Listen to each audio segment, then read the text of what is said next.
Well, good morning and aloha. Good morning. And welcome to Unity of Kona.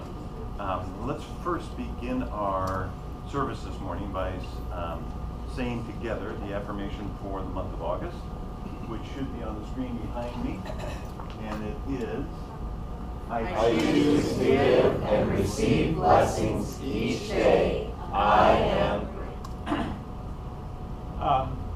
I open my mind to divine ideas and new avenues of supply are revealed. As I am paying bills, I may feel frustrated with my debt to income ratio. I pray for abundance and repeat affirmations. Why then does it seem as though the creative laws of abundance just aren't working for me? I'm approaching prosperity from a belief in lack. My focus is on my perceived needs. Since what I focus on increases in my life, and what I am doing is creating more needs, the opposite of my conscious intention. So I shift my focus to spirit and within. I learn to appreciate the ways in which prosperity is already present in my life. I open my mind to divine ideas, which immediately guide me to resources and channels. Prosperity comes to me in new and wonderful ways. And from the Bible, from Jeremiah 17:10, the quote is, I, the Lord, test the mind and search the heart, to give to all according to their ways, according to the fruit of their doings. Now is the time I invite you to visualize our sanctuary as a beautiful heart. And let's just see this heart moving in and around and through each one of us. And back into Sunday school and Kayla, our children. And we allow our heart to just grow and be full of love and caring and compassion that we have for ourselves and each other. And at this time, if you know of anyone in need of prayer, hold them in our heart. And also, all the people in Texas and the weather changes, we just hold them in our heart. And if there's any circumstance in your world, in our world, let us hold them in our heart as we sing our meditation song. You're a blessing to the world. Now is the time I invite you to just get centered, to allow yourself to be here right now. And we do this by just taking a few deep breaths. Truly knowing that breath is life. And so we breathe in deeply. We close our eyes if that feels right to you. And let us just allow ourselves to exhale and begin to relax.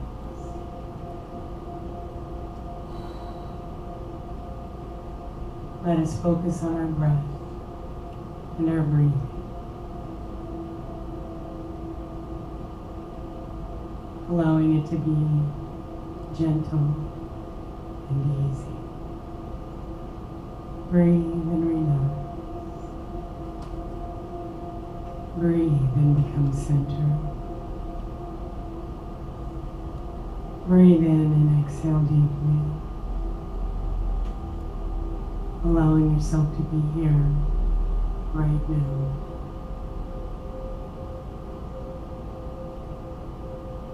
In this holy moment, we allow ourselves to connect with the God of our being.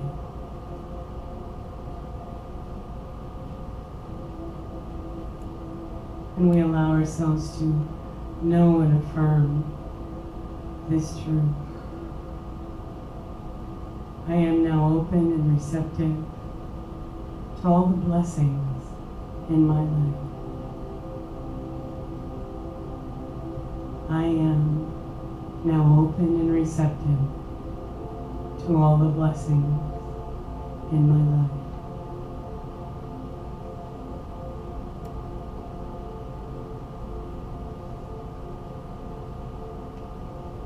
And allow this to be a part of your whole being, to receive blessings, to give blessings.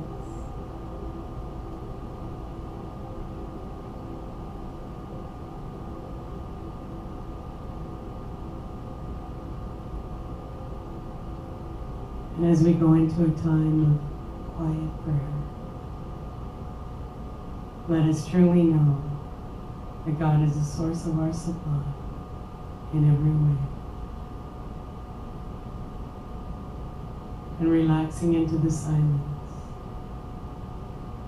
we open our heart to receive with gratitude and appreciation right now.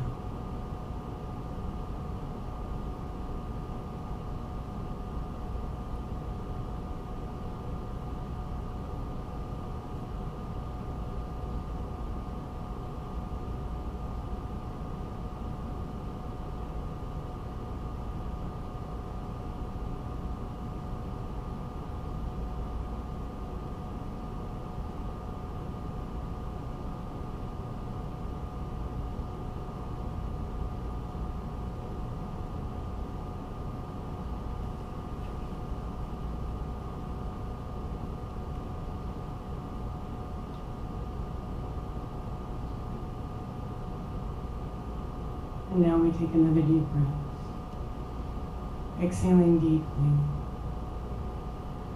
knowing that we have been filled for this moment.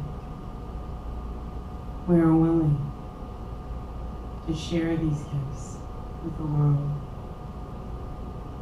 And we send our blessings out into the world, right here and right now, knowing that every blessing can touch all those in need, and all those who feel blessed send out their blessings until our whole world is filled with light, appreciation, and thanksgiving. And we say, thank you, God. Thank you, Spirit, for this light and this love, right here and right now. And so it is. Amen. If those of you who are not interested in the Bible, or you are, and you think that maybe it's too challenging, this is called the Message Bible, and it's written in everyday language. So it makes you be able to understand things a lot easier. So I'll be sharing from that today. And also, because we're continuing the Sermon on the Mount and the Beatitudes, these are the other two books I used. Emmett Fox, the Sermon on the Mount, and also Reverend Robert Schuller's the Be Happy Attitudes, because he talks about, it's all about having the right attitude. And how many of you have the right attitude? Yeah, raise your hand. Because you're all here today. You could be outside and it's gorgeous, right? So this is just, I feel, well, actually, on the verge of tears today because I'm so grateful. And I thought, okay, God, what are you going to do with me today? And it's like, because these lessons have been all about being blessed and knowing that by blessing someone and receiving blessings, your life is going to expand and explode. And so this week, I had another doctor visit, and I heard the most encouraging, wonderful things today, this week. And it was that I wish all my patients were doing as good as you are. Yeah. And that's from an oncologist. And so to know that everything that I'm doing, that you're doing, and supporting me. I feel so blessed. And that's the verge of the tears.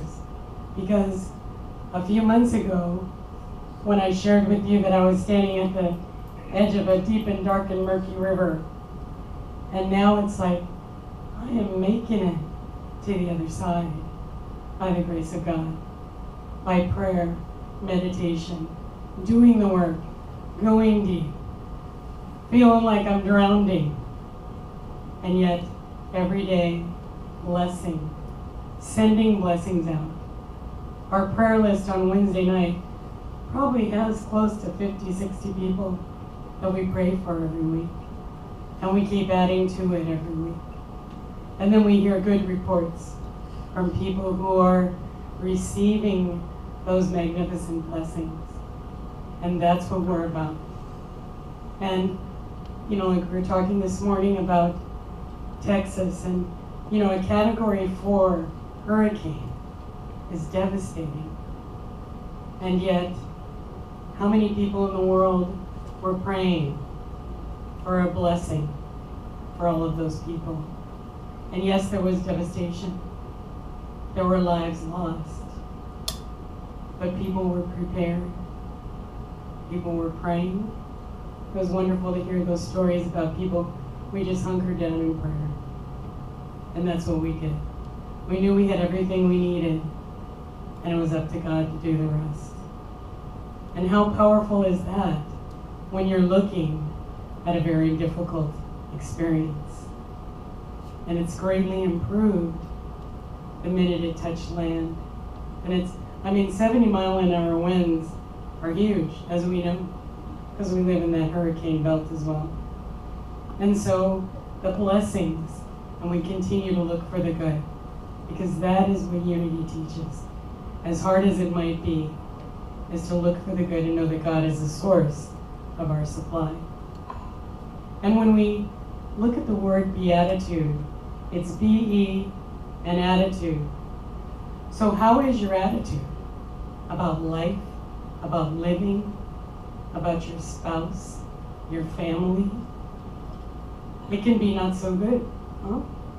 It can be not so good about things that happen in our world. But it's up to us to focus on the better attitude that we can have. Our attitudes mean more than any of our words or actions. Because I talked about this before a couple weeks ago. You know when someone has a bad attitude. They don't need to say a word. They're just looking at you, and they're sizing you up, and they're sighing, you know, that thing that says, I don't like being here. And it happened to me this week. We went down to Kona now, and for all of you who want to get a pass, senior pass for life, it's $10. And after the 28th, it's $80. So drive down to Kona now and get your pass. It's a wonderful thing. So we went there, and as I was asking the park ranger in the booth about different things, people sometimes have difficulty understanding me right now and hearing me. So the more questions I asked, I saw her frustration level rise. And so I just kept blessing her, smiling at Joe, smiling at her, and saying, okay, God. And I said, I really hope you have a wonderful day, because you've been really helpful to me. And she goes, and I was like, may you have a fabulous day. Because she's the first point of contact for one of our national parks and a sacred place. So it was wonderful, and I thought, well, maybe she just is having a not so good day. And I didn't answer it, because she kept saying, huh? Huh? I didn't hear you. Huh? And it happens to me a lot. And some of it might be intentional on my husband's part. You know, that selective hearing, it's great. Right, Annie? Yeah. What?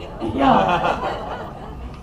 But when we do these wonderful things and we become aware. And so this woman's gift to me was, I would like to not be that way. I would like to express that God in me every moment of the day. Is that a tall order? Absolutely. Because the most that we can be happy all the time is when we're by ourselves or with your pet. Because there's just love going on between that.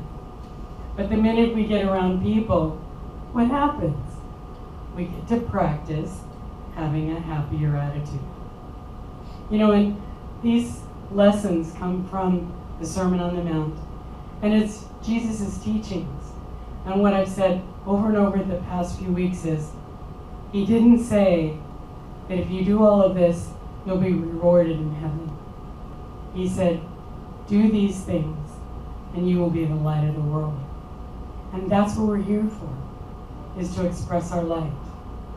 And even when things don't look so good, it's our opportunity to express our light. Now, you know, I always tell you stories about family. Do you like them? Okay, all right. Well, I have a fabulous blessing that happened for my 10-year-old Walker. He's my grandson, lives on Oahu. He's the one who was born in our house, unexpectedly. So we have a real bond and a connection. His dad is very outspoken, but we call him the diplomat of the family because he's able to just be diplomatic no matter what's going on. So Walker tends to have these wonderful qualities.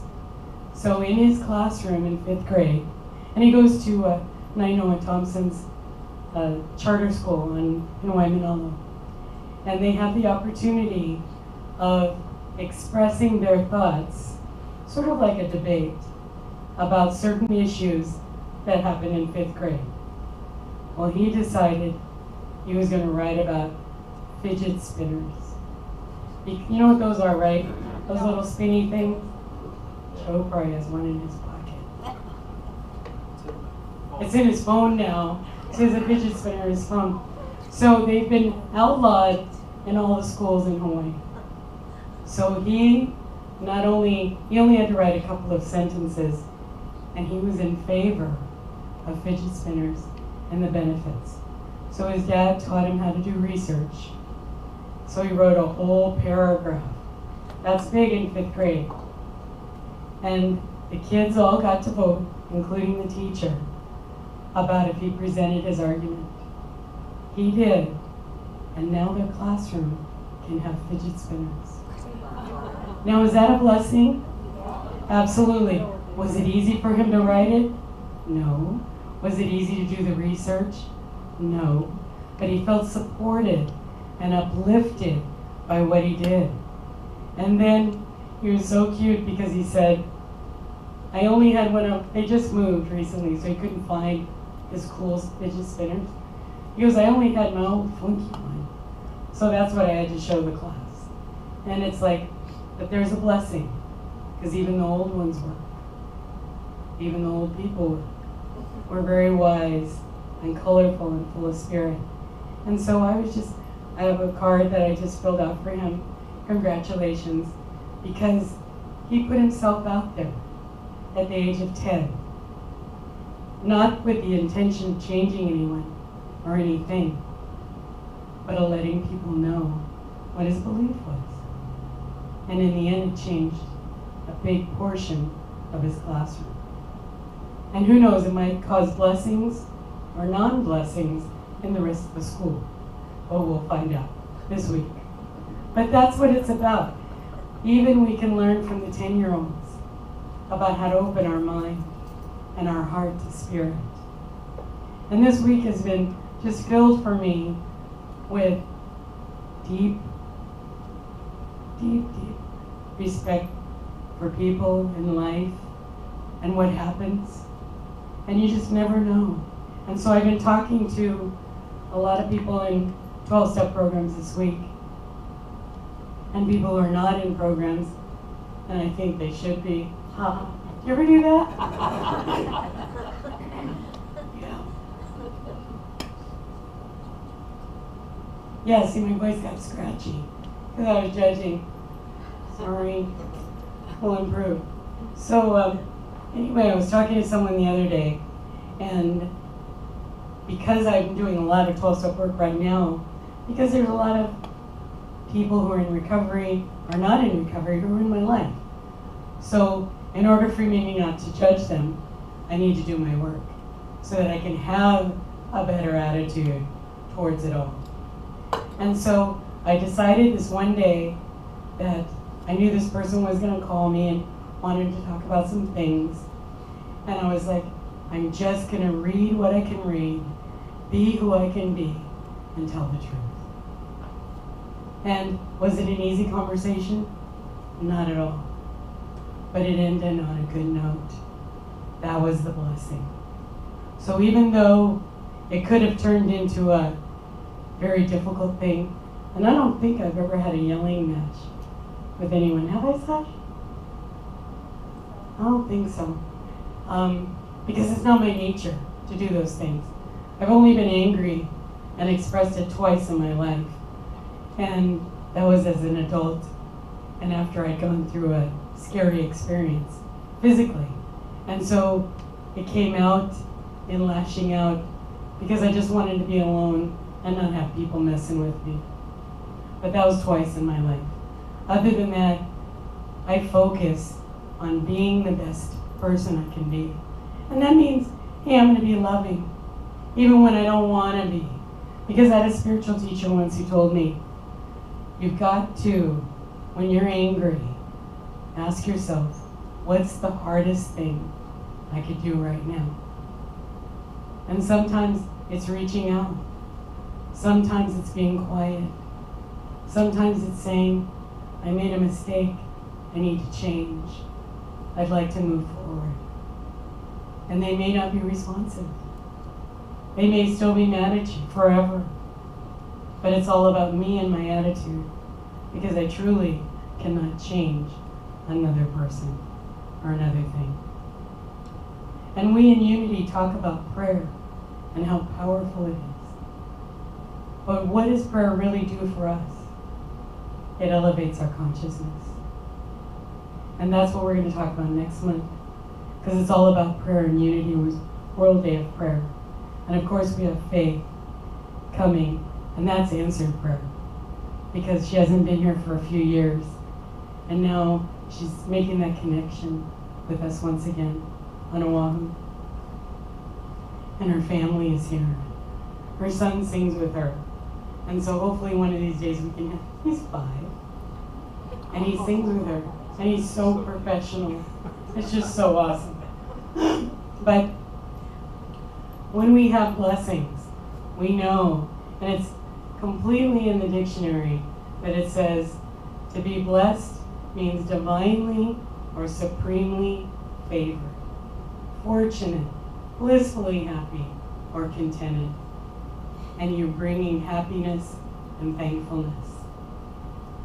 Were any of you told to not be so Pollyanna when you're, any of you women, told not to be so Pollyanna when you're a kid? Anybody like that? Oh, you're always nice, and you're always happy. And how can that be? What did people tell you guys with your happy selves? Jim, you're always smiling. You're a good salesman. Did anybody ever tell you, knock it off? Yeah, I probably been told that. I just didn't pay attention. You didn't pay attention to it. See, because that's what happens when we don't take on what someone else is saying or doing. We have the opportunity to not spiral down. And so when we look at these Beatitudes, and I'm going to go over all of them today, just so you can have an idea of putting these actions together. So the first Beatitude is, and I'll do the King James Version, then I'll do a couple of others. So we can, because you recognize the King James right off. But the others, like from the Message, not so much. Dr. Schuler, he's just in the real world, or was in the real world. So King James Version of number 1 is, blessed are the poor in spirit, for theirs is the kingdom of heaven. You've all heard that, right? Does it mean anything to you? Truthfully? How are you supposed to be? When I heard it, I was supposed to be poor. Well, okay, I'll be poor, because that's what that church teaches. that the church is up here and I'm down here and I'll be poor forever. But the Message Bible says, you are blessed when you're at the end of your rope. With less of you there, there's more of God. That's a good thing. And Robert Schuller says, I need help. I can't do it alone. And then for me, I wrote, when I surrender my will to the will of God, I feel blessed and abundant. So when I'm poor, it might be a dark place. But as long as I remember that God is a source, my supply, my energy, my help, I can lift myself up. Number 2 is, blessed are those who mourn, for they shall be comforted. And Dr. Schuller wrote, I'm really hurting, but I'm gonna bounce back. It's like when Sashi shared a while ago, and she kept saying, I can do this. That's one of my affirmations now. I can do this. I can rely on that power greater than me that will restore my health. Because it's a promise. Jesus didn't say, I'll make you better right now. I'll let you be able to see for 5 minutes. He restored health to everyone that he touched. Don't we want to be touched in that way? And so, what I know for me is when I open myself to the truth of my being, I will feel comforted. How many of you grew up just wanting to be comforted by someone? Parents, grandparents? We did. When you got hurt or injured, what did you need? You wanted to be comforted. Well, the person who comforted me the most of my life was my grandmother. Never heard her swear. Never had a bad word to say about anyone. And she comforted us with food. And now I come to Unity, same thing. Y'all don't swear. Y'all don't talk back. And we know there's a plethora of food. Isn't that true? So we're comforted. And Patrick is willing to bless us with a new recipe. Ooh, Patrick's on the top. I love it. But isn't that true? So feeling comforted is sometimes crying and looking terrible. You know, Oprah used to call it the ugly cry. And so we can cry sometimes. Other times we're laughing so hard till we cry. But it's all about connecting. Connecting with spirit in here. And connecting with the love that is around us. The third beatitude is, blessed are the meek, for they shall inherit the earth. And meek means humbly patient. When you think about being humble and patient, it can try both, right? So Robert Schuller says, I'm going to remain cool, calm, and connected. So when we stay connected to the God of our being, that whirlwind, that hurricane can be all around us, but we're in the eye of the storm.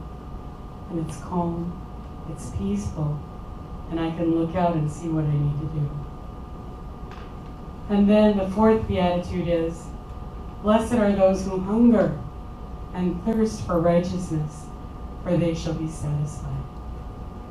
Schuller writes, I want to do the right thing. He didn't say, I want to be right. Because we do have that underlying thing in our American heritage, is so we want to be right. But instead, it's like, listen to the God of your being and do the right thing. And the Message Bible says, you are blessed when you've worked up a good appetite for God. He is food and drink and the best meal you'll ever eat. And that's what happens in prayer and meditation.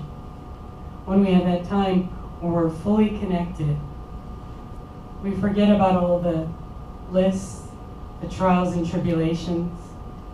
And I know for me it's true, because when I think and I'm in that space, I have no illness. And then I wake up to myself, and myself says, well, that could be true, or maybe it's not true. And then I say, I want to go back to that other place more I know where God is the source. And Myrtle Fillmore and her teachings, there's no incurable condition. How powerful is that when she wrote that so long ago? Very, very powerful. And so we learn that when here's the next one is King James, blessed are the merciful, for they shall obtain mercy. And so the Message Bible says, you're blessed when you care. At the moment of being careful, you find yourself cared for. And Schuller says, I'm going to treat others the way I want to be treated. And throughout this adventure of mine, I've been knowing that I'm going to treat others as I treat myself. So that takes it up a notch. Because I've always been good at treating others better than I treat myself. But no longer is that true. So the grace and the goodness that I give myself, I will extend that to others. Because I'm always filled with Spirit. And the sixth beatitude is, blessed are the pure in heart, for they shall see God. Now when I was little, I didn't know what that meant. So guess what I did? I went to church every day so that I could be pure in heart. Now, I didn't know what that meant. And in the church that I went to, you could pay money to light a candle for someone else. I didn't ever have any money. I was little. I rode my bike to church. And so I'd pretend to put the money in so I could light the candle. Now, I don't think that made me pure in heart. Or maybe it did. Because I thought, how come you have to pay to light a candle to pray for someone else? And I was very young.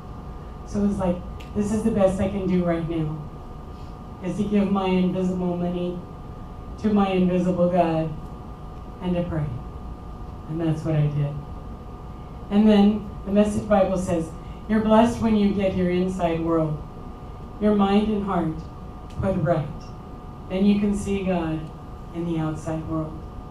And think about it. If you go like 4 or 5 days without prayer and meditation, what's your outlook on life? It kind of dwindles, doesn't it? And so that's why we encourage you to pray and meditate daily, many times if you have to. Because when you do, you see the world differently.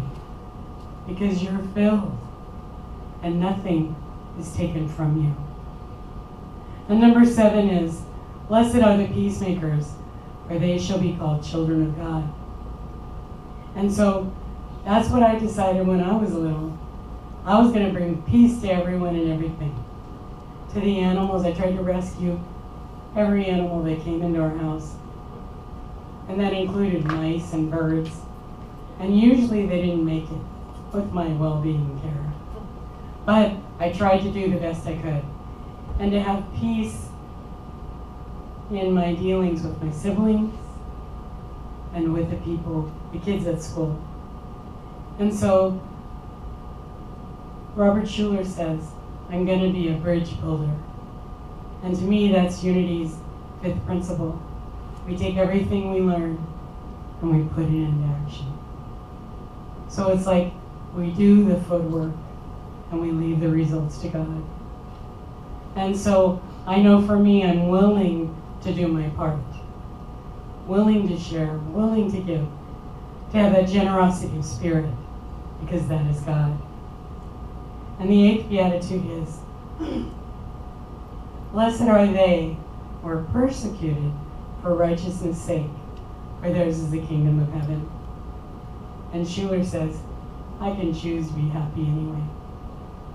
And that's what that's about, is knowing that however things are happening in your life, maybe they're not going according to your plan. Maybe someone is saying things about you. Maybe there's gossip going around about you. You can choose to detach from it all